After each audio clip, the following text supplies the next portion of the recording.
people that are getting the biggest blessing are us.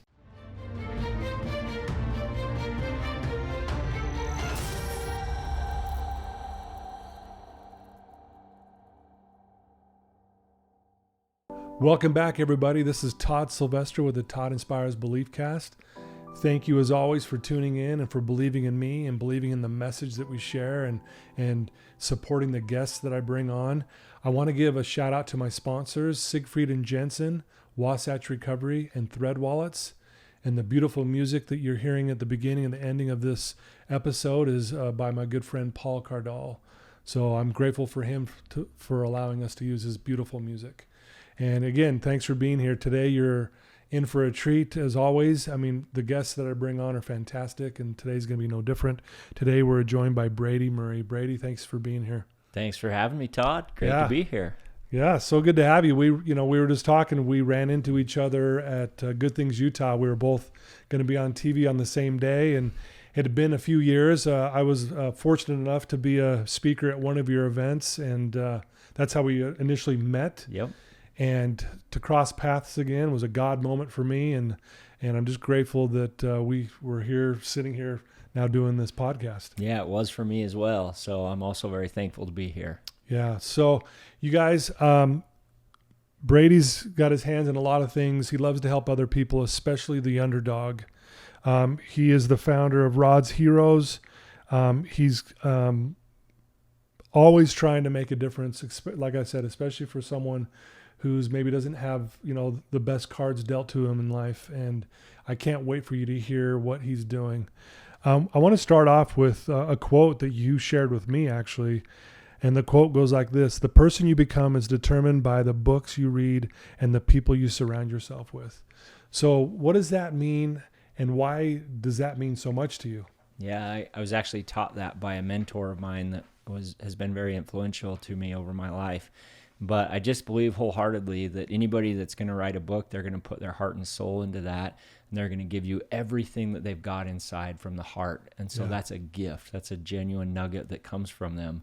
So books are amazing, amazing gifts. And then obviously I believe strongly that the people that we surround ourselves with, those are the people that we are going to become. My parents always told me, show me your friends and I'll show you your future. And I believe that wholeheartedly. Yeah, and I've heard it said, it's pretty popular, people have heard this, where you hang around, 4 millionaires, you'll be the fifth. Mm-hmm. You hang around 4 unhealthy people, you'll be the 5th unhealthy person, right? So it does matter who we rub shoulders with, right? It does. And it really makes a difference. And so, you've done a lot of good. You're currently, like we said, the founder of Rod's Heroes, which is a nonprofit dedicated to helping orphaned children who have Down syndrome and other special needs finding loving homes. Now that's a big task. Huge task. It's really starting to thrive right now. But before we get there, I want to figure out, why do you do this? So maybe we start with, tell us a little bit about where you grew up and about your family, and then what kind of led to what you're doing today. Yeah, great question. I believe wholeheartedly in the concept of serving the pain that you know best. And I believe that life entrusts us with experiences. Some of those experiences we choose, and some of them we don't. And they just simply happen to us. But through those experiences, we have different things that will transpire that allow us to be able to become who we're supposed to be. And so when I was young, I was actually, so you'd introduced me as Brady Murray. I was actually born Brady Gomez. And my mom and dad married at a young age, and they had me. And shortly thereafter, after I was born, they got divorced. And that was a very tough situation for my mom and for my dad, for that matter. And when I was 4, my mom remarried a man by the name of Brady Murray. And he later adopted me when I was 13 years old. And so all throughout my life, I fast forward to the end of the story, I have a wonderful relationship with my adoptive father, and actually a wonderful relationship with my birth father as well, really? Danny Gomez. And so I feel very strongly that I'm one of the lucky ones that truly has 2 dads, and very thankful for that. But that is, yeah, growing up, going through, the divorce at a very young age. And then unfortunately, my parents actually got divorced when I was 16 as well. So my adoptive father and my mom got divorced when I was 16. And so I saw a lot of different things growing up and experienced a lot of things that some amazing, great things that I wouldn't trade for anything, and other things that were not ideal, that were not ideal situations. And so I just wholeheartedly, like deep in my soul, know how much a child loves their mom and dad and how much their mom and dad mean to them. And I have experienced that from a very young age into my teenage years, how dependent I was on that, and I still am to this day.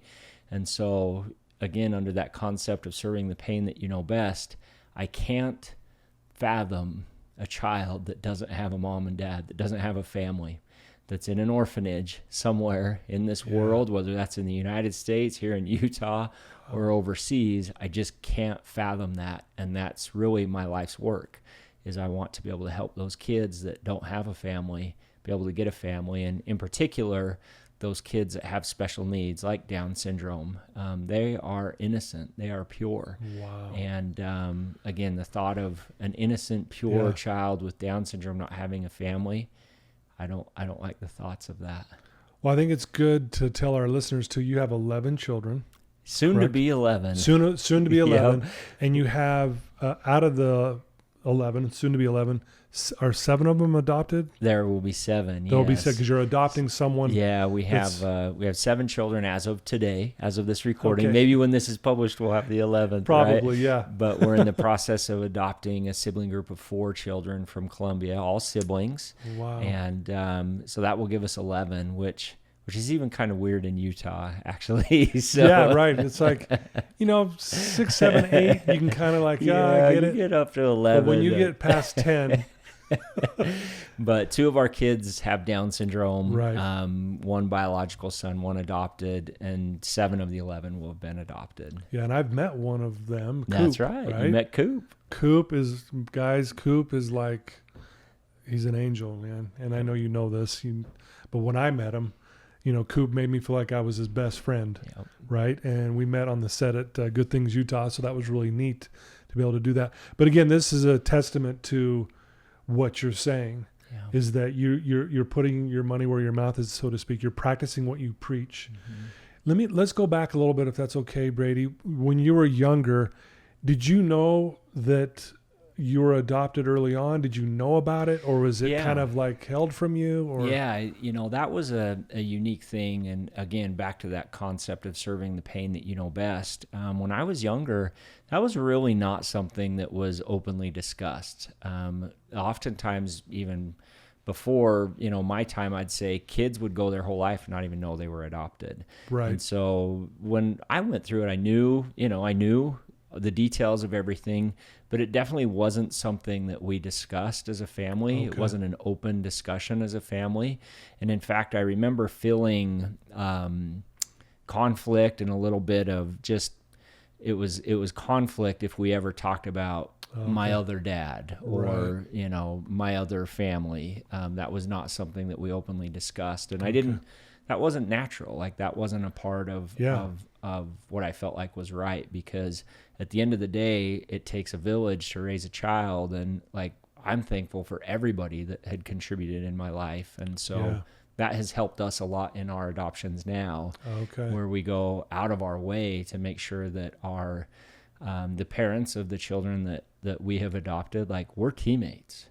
We're teammates. Yeah. And you take examples, I'll give you 2 examples. Please, yeah. Coop is 11. Coop has Down syndrome. He was abandoned on a street corner of a city of 14 million people in mainland China when he was guesstimated to be 6 months old. Wow. And so he literally was left on a street corner. And the authorities came, picked him up, took him to an orphanage. That's where he stayed until we adopted him when he was 4 years old.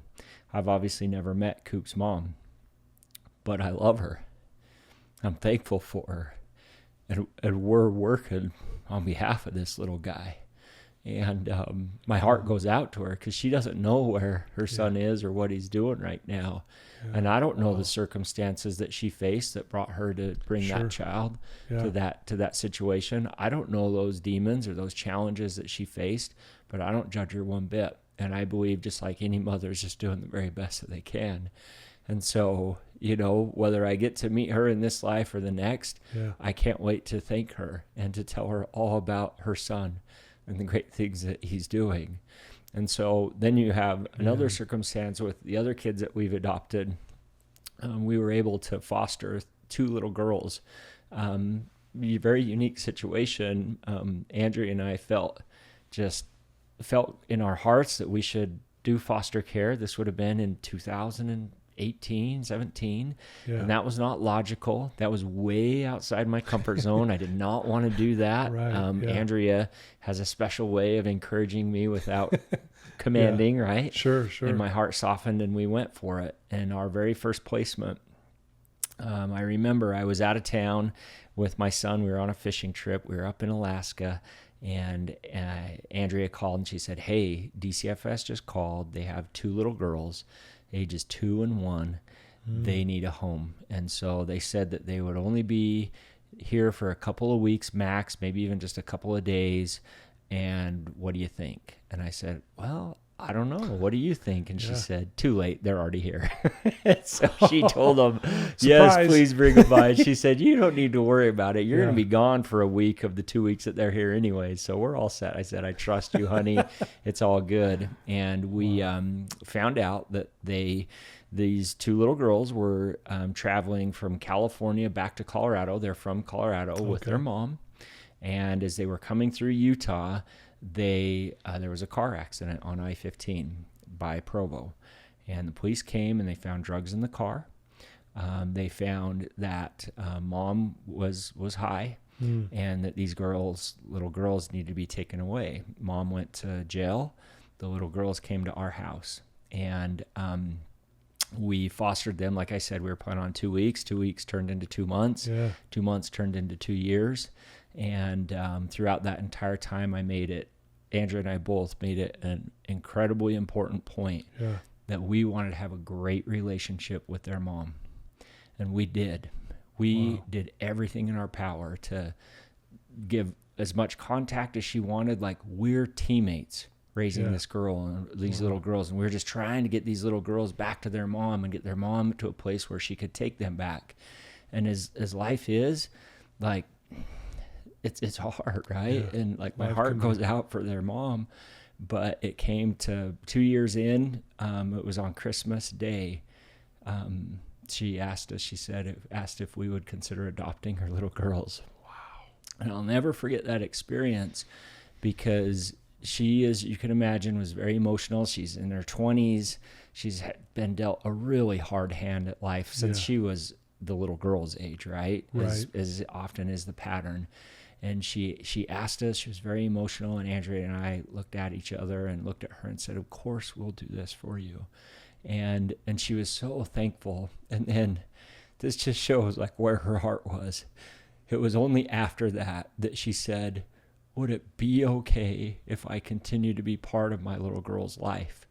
And we said, "Of course you can." But she was willing to walk away if it meant giving those little girls a better life. And so that is an important thing for us, is we are teammates. We are raising these girls together with their mom, and we incorporate her into anything and everything that we possibly can. And I think that stems back to just my experience as a child, maybe not having that teammate feel. Right. Wow, that's so beautiful. Man, my heart is just swelling up. Thank you for sharing that. And I can tell, I mean, you're getting emotional as you talk about this, like how much this means to you. And I think it's pretty rare, from what I understand, is allowing them to be a part, allowing the mom to be a part of their lives and stuff. But yet how beautiful that is at the same time, because then everybody wins. That's right. Right? Instead of someone being on the outside going, "You know what? I feel horrible. I can't even talk." I mean, there's so many, I know there's different factors. A lot of layers. A lot of layers. But that you guys are willing to do that is pretty incredible. At the end of the day, it's all about that kid. And I get, I get it. Like, I get when I was a kid, and Yeah. my stepdad, my adoptive father, and my biological father, and them having, that's my son. No, that's like, I get that. But at the end of the day, what was the right thing for this little guy? Like, what's the right thing and the best thing for that little guy? And when parents can see beyond that and see beyond some of those challenges that they may have relationship wise with the other person and put the child first, it becomes a lot easier at that time. Wow. I love what you said. It's at the end of the day, it's about the kid. Mm-hmm. If parents who, again, we're all doing the best that we can with what we know. And I love that you said that a little earlier. That's right. About Coop's mom. Absolutely. Like, we don't know the whole story. And I once heard this, Brady, that if we could walk in the shoes of someone else from the time they were born to the very moment today, there's no way we could possibly hate them. That's right. It's impossible, because then we would go, oh, I fully understand why they might be acting in a negative way over here, because look what happened when they, went through this, you know That's what I mean? right. And I think you obviously understand that because of what you've been through. That's right. Right? Serve the pain you know best. I love that. Serve the pain. And I'm going to add to this, and my listeners probably get sick of me saying this statement, but I believe it with all my heart. Life happens for us. Mm-hmm. Think about this. You wouldn't be doing any of this had you not been through what you went through as a kid. That's right. Right? That's right. And so you're right. Now you're going to go serve that because that's what you know. That's right. It's kind of like with me with drug addiction and things like that. I get it. So that's what I do. I'm trying to help people in that realm and do right. my best in that area. And so it happened for me. Like I say, life entrusts us with experiences, some of which we choose, a lot of which we don't choose. Yeah. And it's what we do with those experiences that ultimately is going to make the best difference, the biggest difference. You're a perfect example of paying it forward, serving the pain that you know best, taking life's experiences that was entrusted to you, maybe not by choice and maybe some by choice, and serving the pain that you know best to help others navigate through it. Yeah. That's the idea behind it. Wow. Beautifully said. Thank you. Well, let's talk about Rod's Heroes and explain that to our listeners and our followers and our viewers now, right? Yeah. Yeah, you're the second person in the new studio, right? There we go. This is so cool. But yeah, why don't you explain to all of us what that is, why you put that together, and then what's your goals with all of it? Yep. So I was newly married to my beautiful wife of 21 years now. We were expecting our first child, and we had a beautiful daughter, Brindley, who's 17. And then shortly thereafter, we were expecting our first son. And I am a dad's dad, and I love baseball and outdoors and hunting and hiking and fishing, everything that you do with your boys. And I've since learned you can do just as good or even better with your little girls too. Right. But yeah. I was so excited for Nash, our son, to be born, and it was a hot July summer. The delivery came. Andrea did an amazing job. I was just so fired up. I'm taking pictures, videos, doing everything that a dad would do. And before I knew it, there he was. And I counted 10 fingers, 10 toes. He was perfect. He looked amazing. And I just had all these visions for what I would do with my son. Yeah. It was a few minutes after Nash was born, I noticed that the doctor and the nurses were very quiet. In fact, they were whispering back and forth. Even it seemed like something was up. Yeah, something you could was feel wrong. something was up. Yeah.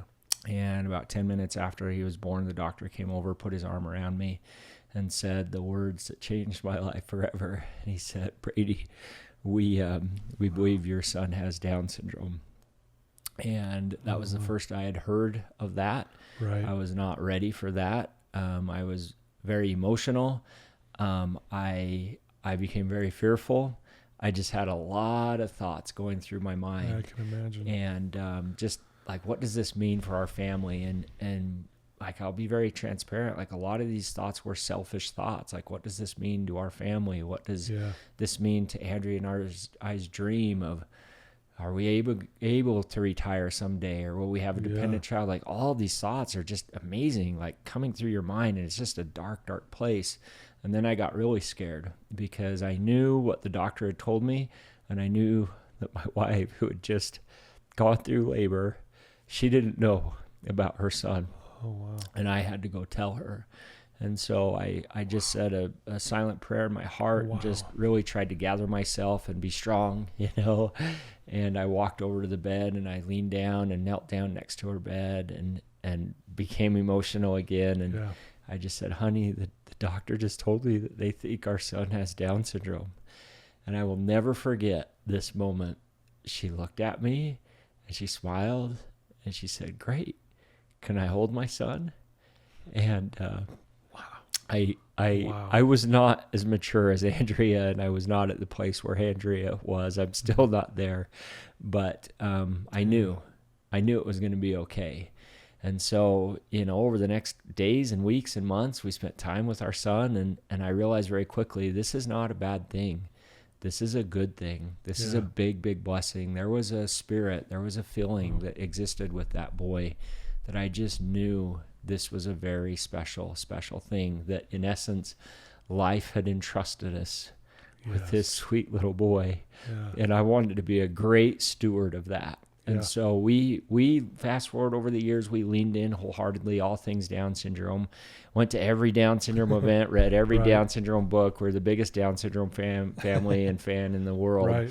And it was through that involvement that we learned about what happens to children in many countries when they're born with a disability like Down syndrome. We learned that it's common practice. Take, for example, the example of Coop. When a child's born with Down syndrome, they're typically abandoned. They go to an institute or an orphanage, and that's where they stay. But we also learned that there's actually a lot of families that are ready and willing to adopt these kids. They just simply don't have the financial means to do so. So we saw these pictures of these kids that were in dire circumstances, that were the same age as our son. He was 4 at the time, but did not look like our son. They were skin and bones. They were malnutrition. Like they were in a bad, bad place.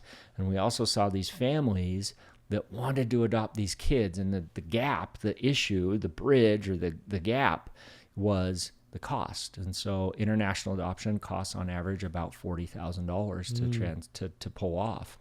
And these families just didn't have that. And so we thought, hey, let's try and bridge that gap. So it was Christmas that year.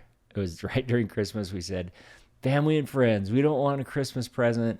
There's a little boy. We'd learned about a little boy in Lithuania named Eli that we wanted to advocate for. He's 4 years old, had never been inquired about adopting. In fact, up to that point, there had never been an adoption transpire of a child with Down syndrome in the country of Lithuania in its history. Really? So we're trying to advocate for this young man.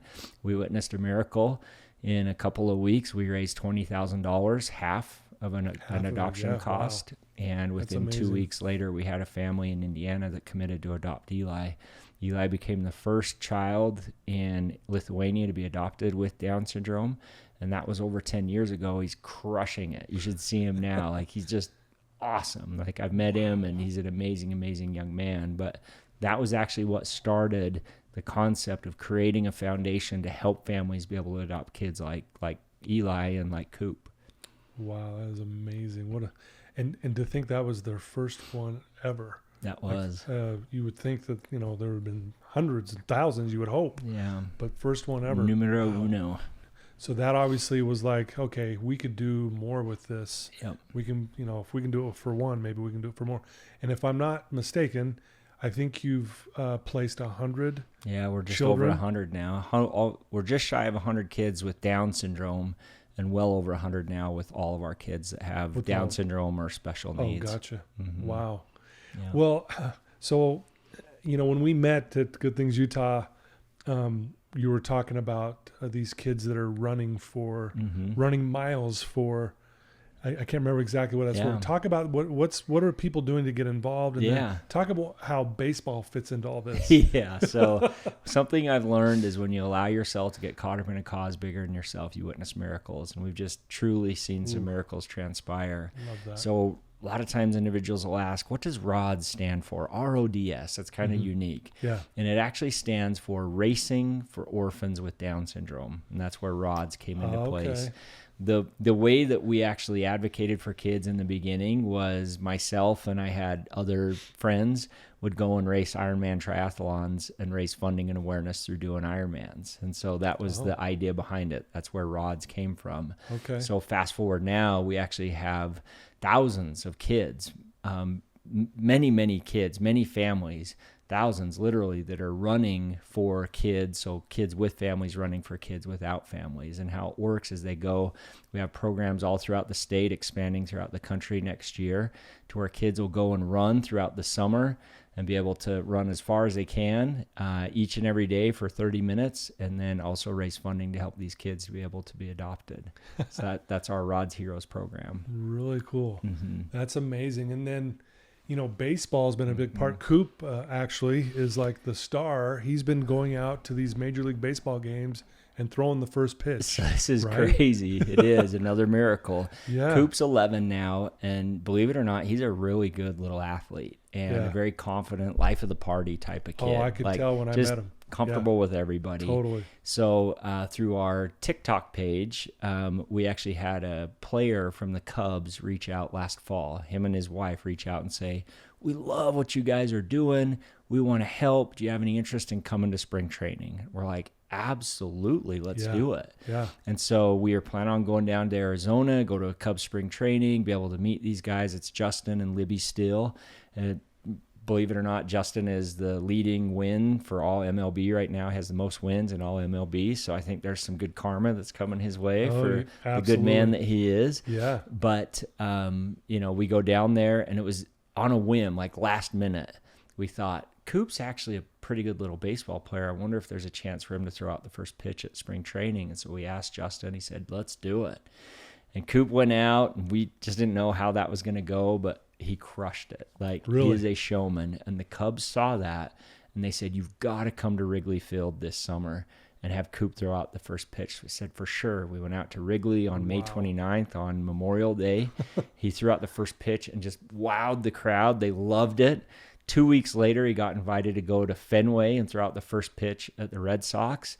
And we're like, okay, we're on to something. Yes. This kid is good at what he's doing, but it's helping other kids like him be able to get adopted. Yeah. And so it was then that we officially created the campaign for Cooper to throw out the first pitch in all 30 MLB stadiums, with the purpose to be able to help 30 kids like him that have Down syndrome or other special needs get adopted.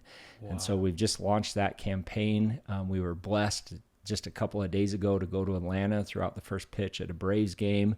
The catcher was my childhood hero, Del Murphy, who played for the Braves for all those years. My goodness. He caught Coop on that pitch, and then we're going out to New York in a couple more weeks for a Mets game. He's throwing out the first pitch there. And Coop wears a cape, right? He does. Yeah, awesome. He wears a cape. Yeah, you totally should check him out on he's got a great Instagram and TikTok following. It's Team Coop 21. You can see all about it on there. Yeah, I follow him now since I met with you, and he like you said, he's the life of the party. He is. But I love what this is doing, though. It's creating awareness, and it's getting help for these kids that need the help, right? That's right. And what a better way to do this, right? Yep, that's and right. as much as you've always loved baseball, right? Yep, I'm a big baseball guy. Did that just start when you were younger? You just always fell in love with it? Super cool story. So I shared Del Murphy was who caught Coop at the Braves game, and that was very symbolic and very special for me. When I was 5 years old, we lived in Kemmer, Wyoming in a trailer court. And I remember one day in the summer, a bunch of older kids from the neighborhood said, Brady, come on and play baseball with us. And again, I'm 5. I'd never picked up a bat or a ball, didn't know anything about the game. And we went over to this empty lot where they just pulled a trailer out. And they said, all right, you get to be Del Murphy. And I'm like, who's Del Murphy? Yeah, who's that? And they said, he's the best big leaguer out there. He's the best in the whole world. And I'm like, all right, I like it. I'll be Del Murphy. And so right then is what started just this childhood hero and this love for baseball and this love for Del Murphy. So fast forward, that was 1983, all through the 80s, going into the 90s, I followed Del Murphy in his career. I became a huge Atlanta Braves fan and live, eat, drink baseball. In fact, I would say when my parents got divorced when I was 16, baseball was how I coped. I lived, ate, drank baseball. That was my out. And so I just have a deep respect and admiration for the game. And so, when Coop got the invite to go throw out the first pitch to the Braves, I just thought, How cool would that be if Del Murphy was the catcher? So And so I asked the Braves, okay. I said, hey guys, do you think this would be possible? And they're like, yeah, no, sorry. Like, sorry, kid, type right, of a yeah, thing. Right, yeah. And I thought, hey, like, we're just thankful to be there. And so this was just Saturday. We were there, and like growing up watching all these players, and it was alumni weekend. So a lot of the players from the 80s and 90s were there, and they were recognizing them, and we were right there on the field with them. And I'm just it was a spiritual moment for me. Like, as much as I don't I just am very thankful for the game and thankful for the Braves that I got to watch all growing up. That was my out in so many ways. Wow. And so the time came for Coop to be able to throw out the first pitch. I was nervous, as I always am. And Coop's just calm as ever. Yeah, he's just another day at the ballpark, right, for him. And out walks Del Murphy from the dugout. And I'm like, there's my childhood hero. Did you not know it until that point? I didn't know. You're kidding. And I saw he had a mitt. And I looked to the person with the Braves, and I said, is he catching Coop? And she just smiled, and she said, yep. And I immediately just became emotional, and Coop ran out on the field, and there he is, Del Murphy behind the plate, catching my son that was abandoned on a street corner in a really big city out there, doing this, paying it forward, serving the pain that he knows best to help other kids. And Coop goes out, and when he goes out, he likes to go out on the mound and he waves. Like I say, he's a showman. Yeah. Oh, yeah. And then I usually go out with him, and then I'll have him come up to halfway, maybe even a little more than halfway, because he's 11. He's got to throw a strike, right? And so the Braves didn't allow me to go out, so Coop just went on his own, and he's on the mound, and he just came right in front of the mound, just barely. And it was a long throw, and I was yelling at him. I'm like, Coop, go closer, buddy, go closer. And he didn't hear me, and so I see him start winding up. I'm like, oh boy, where's this going? Yeah, where's this ball going? And that kid threw a perfect strike. I'm talking perfect strike. I think all of us were like, did that just happen? Yeah. But it truly was just an icing on the cake. And Dell came over and was so kind, and I got to visit with him for a few minutes. He signed Cooper's ball that he threw out. And what a gift. Talk about miracles, right? Talk about little tender mercies. Tender mercies. That was a special time for sure. Holy cow. Thanks for sharing that. That is amazing. Well, and I'm of the believer too, when we're doing good things happen. That's right. They just do. And, I work with a lot of clients, who are struggling, with all kinds of stuff. And what I've found, what would eliminate most of their troubles is if they just start focusing on doing the next right thing. Yeah. And I get it. That can seem overwhelming to someone who hasn't been able to do that, if you will. But just starting to do the right thing, just a little at a time. Yep. You start feeling better. You start feeling better about yourself. And then all of a sudden, it's almost as if the world softens up towards you. Yep. Right? That's right. I don't know. I just was thinking of that as you were sharing that. I have a story that I can share about that. Please, that goes right along those lines. I love, like I said, I was doing some Ironmans, and I love endurance events. I love doing hard things. That was going to be my next question, by the way. Get out of your comfort zone type of stuff. And last year, I had the opportunity to do a Navy SEAL Crucible event. And so in essence, it's a group of Navy SEALs that put on these events that allow for civilians to sign up and essentially go through Hell Week, a simulation of Hell Week that they do. And the Crucible that I signed up for was a 52-hour Crucible, and you start early Friday morning, and you don't stop until Sunday afternoon. You don't sleep, you don't stop. Like, you get to eat, so that's a good thing. It's a good thing. But you're, in the Pacific Ocean, you're doing the log PT, you're doing you're doing a Navy SEAL Crucible. You're experiencing Hell Week. Wow. And they told us at the very beginning, they said, if you are doing this for yourself, you will not make it. The only way you will survive this is if you are doing this for your teammates. And they said, there will come a time when you are out there that you are going to be in the darkest place you have ever been in your life. that you are going to feel horrible. You will know that you can't go any further, yet we will be in your face and like as firm as we've ever been, telling you you have to go further or we're kicking you out. And they said the only way you will get through those moments is if you remember to look to your left and look to your right and look at your teammates and start to focus on them. Stop focusing on yourself, start focusing on them and see what happens. And I remember like mentally logging that and thinking, yeah, that's great. But like at the end of the day, like I know I've got to be mentally tough to get through this. Well, sure enough, we got to, I think it actually was on Sunday. It was on Sunday morning. We were 40 or so hours into it. Hadn't slept for a couple of days and we were in a dark place. And I thought they'd maybe go a touch easier on that last day. You know, there was only 7 of us left and like we were close group and we'd proven ourselves. And I thought, hey, like give us a break. But no, the last day was the hardest.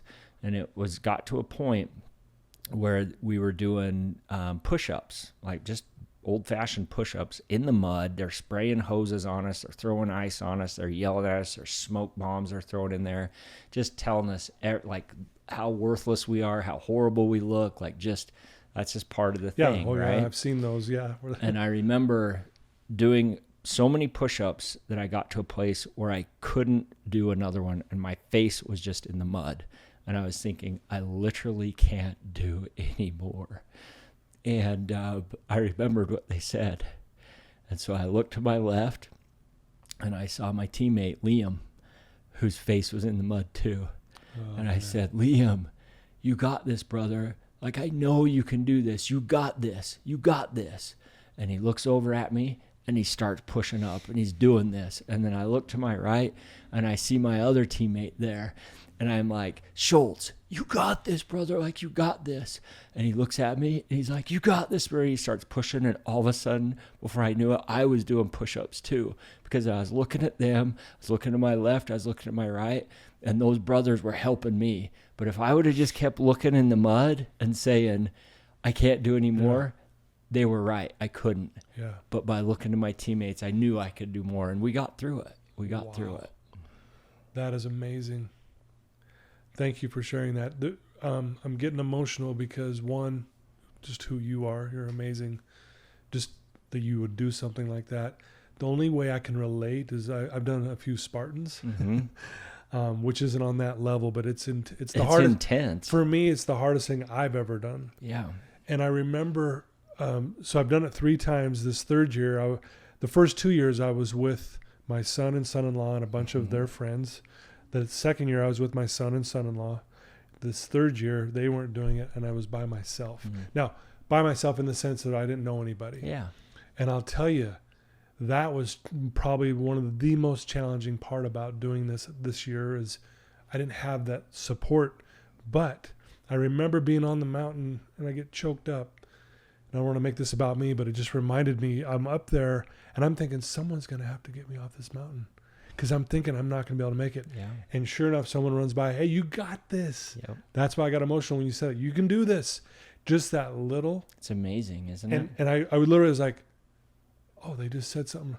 And I swear on my life, as sure as we're sitting here today, I felt a surge of energy. Yep. And so I couldn't agree more. And it was like, okay, I'm going to just, even if I have to just take one step further, yep. I can do it. One more push-up, whatever that looks like. And so, wow, that is intense, man. Thank you for sharing that. Look to your left, look to your right. Wow. I want to share one more thing, Brady, if it's okay. And I would love to hear your thoughts on this. I had a client of mine who shared this in a group setting, and I put it to my memory because I did not want to forget it. And he was quoting someone else, but it was his version of it. And here's what he said. He said, I tried to find myself I could not see. I tried to find my God eluded me. I tried to find my brother. I found all 3. And I was like, wow, there it is. That's what it's about. Yeah. And I would imagine, if it's okay for me to say, you've had plenty of God moments when you're out there trying to find these Down syndrome kids who have nothing, 0. And here you come in with what you're doing with this foundation and just with your big heart, you and your wife. I mean, I would imagine you see the face of God, you find yourself, you find the meaning of life, and the list goes on through all of that process because you're going out to find them. Is that fair? 100%.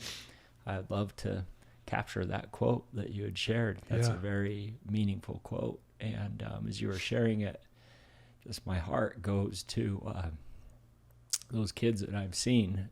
We've been fortunate to travel to different locations in the world and meet children in orphanages. I've gone in firsthand and seen those kids, and in particular those kids with special needs, and like my heart just goes towards them. And I see what happens when somebody gives those kids a shot. Yeah. I see a kid that is crib ridden, that doesn't have any shot at life, all of a sudden flourish, and the light in their eyes grow, and I see them become who they are divinely appointed to become. Yeah. And this is the best part. I see the families that looked outside themselves and took a huge risk. Yeah. And got way uncomfortable to invite this kid with special needs into their family. I see them in the process becoming who they're supposed to become as well. Wow. People always say, Coop hit the jackpot. Man, Coop's just, he's so lucky that he got adopted, and you guys are a great family, and there's no question Coop is in a great place. Sure. But the person and the people that are getting the biggest blessing are us. Yeah. And not just us, but the community. Not just the community, but the entire area, his school, everybody that he comes in contact with, they're the ones that are getting the biggest blessing. And here's the thing that's unique about this thing with adoption. This is a generational impacting decision. Andrea and I adopting Coop in 2016, yes, it impacts our kids right now, but it's going to impact our unborn grandkids. That Uncle Coop is going to have influence on kids that haven't even been born yet. And it's very possible that kids that don't even meet Coop are still going to be impacted by Uncle Coop, even when he's long gone. And that's just the unique thing, the tender mercy that adoption is. And so those are the thoughts that I had as you shared that. Thank you. And I can attest to it. I mean, I was around Coop for about an hour when we met at Good Things Utah, and he had an impact on my life. Yeah. And he sat right next to me in the green room, and he was showing me stuff. He was coloring. He was talking to me. He was just, I was just like, man, this kid, like, again, the feeling, and I can see why you say what you say. We're all especially you guys, but everyone he comes in contact, we're the ones that are blessed. That's right. Because, again, you have given him a chance to be who he was born to actually be. That's right. Right? All those kids need is a shot. So all the more reason why this foundation is so important. Right? Making a difference and an impact. And all these doors are starting to open up. And again, you're going out to throw another ball here pretty soon. And that's pretty cool. Yeah. I mean, the list goes on and on. And, there's other things we could talk about. I mean, you've been very successful in business, and we could talk about all that. That's how we initially met. Yeah. But again, it pales in comparison for all the stuff you're doing now. I mean, again, you're just a good person, Brady. Everyone who knows you, just loves you. I mean, the feeling you bring into this room just by what you're sharing is amazing, right? Everyone watching this and listening to this, it's amazing, right? This is why I do this, is to hear these things, and can't thank you enough for spending some time with me today and sharing these things. Well, I appreciate that. And like my heart goes back to like, I was just one of those kids that just needed a shot. Yeah. Like, I just needed a shot, and my adoptive father gave me a shot, and I'm going to spend the rest of my life paying it forward because I know what those kids experience, and it's just an honor and a privilege to get to serve the pain that I knew best in this very special way. But your words are very kind, and I appreciate that, and we're all just doing the best with the hand that we've been dealt, and so that's all the best that we can do, right? Yeah. I have a quote on this back wall here. Do you mind reading that to our listeners? I would love to, because I was reading that earlier, and it was very impactful. It says, the meaning of life is to find your gift. The purpose of life is to give it away. Yeah, Pablo Picasso. Yeah. And that's really what's going on here. You found your gift in the struggles and the trials that you went through. Yep. And once you found it, you're like, I'm going to give it away. Yep. And that describes you perfectly. In closing, I want you to speak to the camera, to the one person who is right now listening or watching you, who's struggling, who's in a dark place, and they're not sure what to do. What would you tell that person? You've already shared some cool things, but what would you tell that person right now? Let's look right to that camera there. Absolutely. I actually can envision that person in my mind, and as if they're right there, I would say, I love you, and we got this. It's not over till it's over, right? Nothing is too difficult to be able to not overcome it. And you're not alone. We're in this together, and we can do this together. I genuinely would say, literally, reach out to me. Find me on, my email is super simple. It's brady@rods.org. Email me. Let's get on a phone call. We are in this together. Let's go get through this together. Ooh, beautifully said. There you go, guys. So if people do want to reach out to you, you got your email. How can they find out more about the foundation and things like that? What's the best way for them to connect with you? We make it super simple. So our website is rods.org, rods.org. Our Instagram is Rods Heroes. And then, you got my email, brady@rods.org. And I mean this. Anybody who is in need, reach out to me. I want to help you, and I will always do my very best to be a great teammate, because people have done that for me, and I'm just trying to pay it forward. Wow, beautiful. Amen. Thanks for having me on, Oh, you Todd. bet. Thanks for being here, Brady. You're a good man, and I'm grateful to know you. I'm a better person for knowing you. I'm better just by sitting here, right? We're better just hearing this, and it makes me want to do more and be better. Hopefully you feel the same way. Again, thanks to my sponsors for giving me a chance to share these amazing stories. This is what it's about. Like you said, it's at the end of the day, it's about the kids, and really this is about helping people like Coop and these kids. So please share this episode with everyone you know and your family. If you have someone who's struggling, they need to hear Brady's words. Send this link to this episode to them. They will be filled up with love and gratitude, and with that desire that you can get through this. It's never over until it's over, right? So thank you for being here once again, Brady. And everyone, I love you. Thanks for believing in me. Until next time, take care.